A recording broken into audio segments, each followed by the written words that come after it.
새 국면입니다. 협상론 탄력, 우크라전 새 국면 맞나라는 주제 준비했는데요. 젤렌스키 우크라이나 대통령이 러시아로부터 협상을 원한다는 신호를 받았다라고 밝히면서 우크라이나 전쟁이 새 국면을 맞을지 주목이 되고 있는 상황입니다. 앞서서 한 가지 짚어보면요. 러시아가 우크라이나의 대대적인 미사일 공습을 감행한 날에 폴란드에도 미사일이 떨어져서 2명의 사망자를 낸 그래서 결국에는 좀 확전 가능성이 있다라는 이야기까지 나왔었는데 글쎄요. 좀 어떻게 보실까요? 가슴이 철렁했어요. 이 기사를 봤을 때. 폴란드에 러시아의 미사일이 떨어졌다. 이렇게 지금 받아들였거든요. 그렇죠. 이건 3차 대전을 시작하는 어떤 단초가 될 수가 있어요. 왜냐하면 폴란드는 나토의 회원국이거든요. 나토의 강령을 보면 이거예요. 나토의 회원국이 침공을 당했을 때 나토가 전체적으로 참전한다. 이게 돼 있어요. 그래서 사실 우크라이나가 나토 가입하게 해주세요 하고 지금까지 했던 거거든요. 네. 근데 어쨌든 폴란드는 나토 가입국이기 때문에 그쵸. 러시아가 만약에 러시아 미사일이 떨어져서 폴란드 국민이 죽었다고 한다면 나토는 자동적으로 참전할 수밖에 없어요. 그렇죠. 군사 개입을 할 수밖에 없어요. 근데 안을 들여다보니까 그렇지 않았다는 겁니다. 즉, 그러니까 그 러시아의 미사일이 아니라 바로 그 러시아의 미사일을 방어하기 위한 우크라이나의 방어용 미사일이 오발탄으로 해서 폴란드에 떨어졌다라는 게 지금 일단 안도의 한숨을 물론 2명이 희생된 것에 대해서는 애도를 표하지만 3차 대전의 어떤 그런 그 기운이 되지 아니한 것에 대해서는 좀 안도의 한숨을 좀 쉬어야 되는 상황입니다. 말씀해주신 것처럼 러시아제 우크라이나 방공체계 S-300이 이제 문제를 결국 일으켜서 이렇게 된 것이다라는 또 지적인 거네요. 네네 그렇습니다. 뭐 이 여러 가지 어떤 상황들이 있어요. 이건 다음 질문을 함께 제가 말씀을 드리면 지금 미국은요 처음부터 이 우크라이나에 온갖 정보를 다 줬어요. 즉 러시아가 언제 침공할 것이다 이 정보까지도 다 해줬어요. 지금 미국은 완벽하게 이 러시아와 우크라이나의 전쟁과 관련해서 정보를 통제하고 관리하고 있어요. 그래서 이 지금 바이든 대통령이 아예 확언을 해버렸어요. G20에서 지금 이 일이 벌어졌을 때 회원국 거기 참가한 국가의 수반들한테 이건 지금 러시아가 공격한 게 아닙니다. 오발입니다. 우크라이나의 오발입니다. 이렇게 확언을 했어요. 이유는 미국은 지금 이미 모든 어떤 궤적 그러니까 그 공격하는 어떤 미사일이라든지 이런 걸 궤적을 다 파악을 하고 있다는 것이거든요. 그랬을 때 이제 젤렌스키 대통령이 아닙니다. 우리 게 아닙니다. 러시아가 했습니다. 라고 아예 얘기를 했는데 바이든이 좀 무한하게 젤렌스키 대통령이 무한하게 여길 수 있을 정도로 또다시 단언을 해버렸어요. 근데 그 이유는 딱 한 가지죠. 미국은 지금 3차 대전의 확전을 원하지 않아요. 그쵸. 자신들이 개입하는 걸 원하지 않아요. 만약 나토가 참전하게 되면 당연히 미국도 참전하는 어떤 상황인데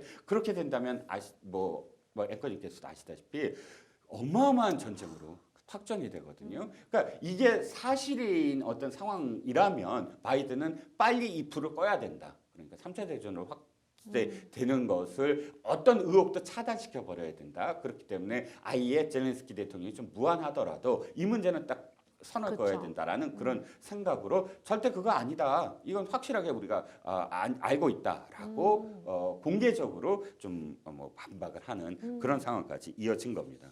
네, 말씀 주신 것처럼 바이든 대통령이 이건 러시아에서 이제 날아온 미사일이 아니다라고 딱 단정을 한 건데요. 러시아가 그런데 우크라이나 수도 키이우를 포함해서 전국 주요 도시에 미사일 공습을 재개했다라는 소식이 들려요. 네, 그렇습니다. 이게 이제 선우가 지금 질문의 선우가 이게 뒤처럼 여겨져서 그렇지 네. 사실은 폴란드에 왜 떨어진 것이 러시아제다라고 생각할 수밖에 없었어요.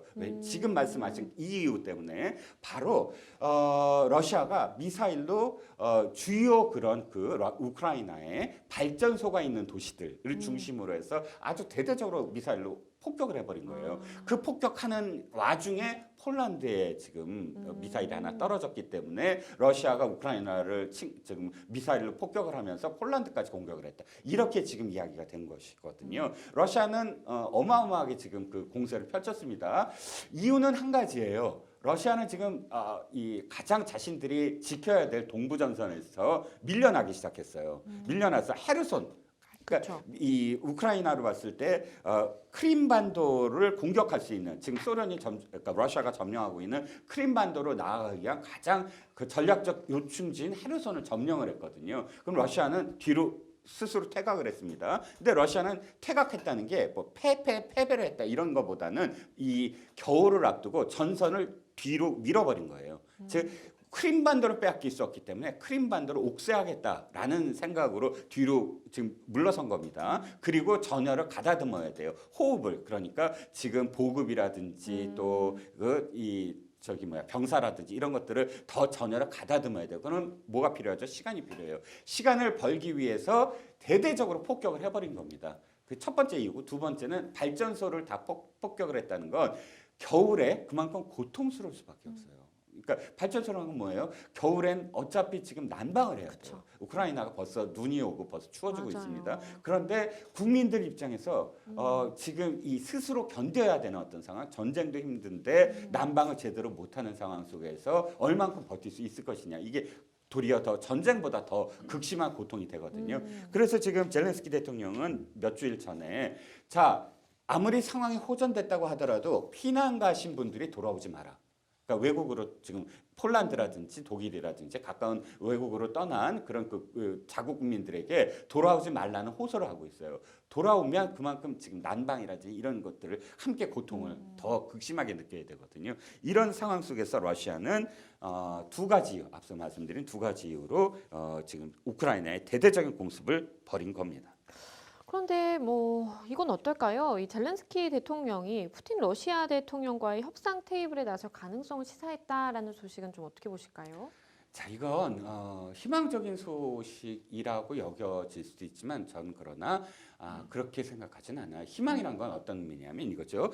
이제 대화를 시작하겠구나. 그래서 뭔가 앞으로 이 서로 간의 어떤 종전을 위한 또는 완전히 휴전을 위한 그런 뭐 협상이 이루어지지 않을까 생각을 하는데 우리 학습 효과가 있죠. 한국 전쟁을 한번 생각해 보세요.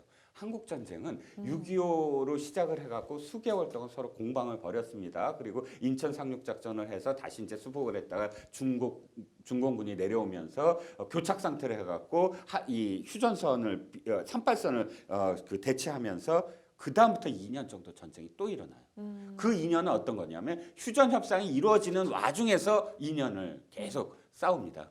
전쟁이. 그 2년에 죽은 사람이 더 많을 정도로 계속 이루어져요. 협상이 이루어지는데도. 전쟁은 벌이긴 쉬워도 그러나 끝내긴 어려워요.